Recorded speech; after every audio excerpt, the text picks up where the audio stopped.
Je vous le disais en titre, Omar Sy était à Verdun aujourd'hui à l'occasion de la sortie du film Tirailleurs, dans lequel il incarne un soldat sénégalais.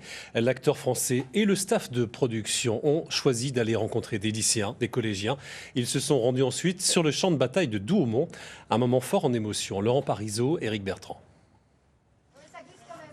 Arrivés au mémorial de Verdun au début d'après-midi, Omar Sy et Mathieu Vadepied, le réalisateur du film Tirailleurs, ont marché sur les traces des tirailleurs sénégalais qui ont participé à la reprise du fort de Douaumont en octobre 1916. Une découverte en compagnie de lycéens. On en parlait justement juste avant, comme quoi on n'en parlait pas assez. On parlait beaucoup. Non mais on remémore beaucoup de grands noms, mais tout ce qui est sénégalais, etc., comme le film Le Monde, on n'en entend pas tout le temps parler. C'est rare. Et c'est dommage. C'est depuis le village détruit de Fleury devant Douaumont qu'a été lancé l'assaut des tirailleurs. Un paysage dévasté qui témoigne de la violence des combats et dont s'est imprégné Omar Sy. Il rattrape 4 mois. C'est exactement ça. Ils ont réussi à reconquérir en 3 heures, à peu près 3 heures, ce que les Allemands ont mis 4 mois à conquérir.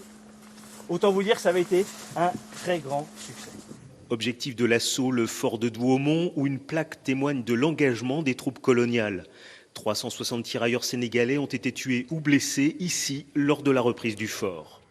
Nous allons aller sur le dessus du fort pour terminer et faire une chose unique encore une fois, de leur donner, comme vous avez fait dans votre film, je vois Mathieu et puis Omar, leur redonner, les faire parler, voir la guerre à travers leurs yeux, leur redonner une identité. Et ça, c'est ce travail humaniste remarquable que vous avez réalisé.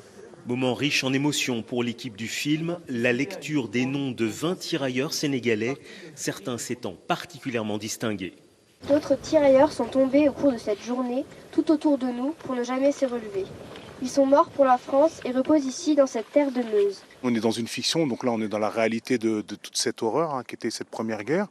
Donc forcément, ça calme un peu et ça nous touche. Forcément, on entend l'histoire, on entend des noms avec quelques détails des choses qui ont été accomplies. Donc franchement, c'est difficile de ne pas être touché et d'être ému. C'est la première fois que le comédien venait sur le champ de bataille de Verdun. Il a promis d'y revenir prochainement.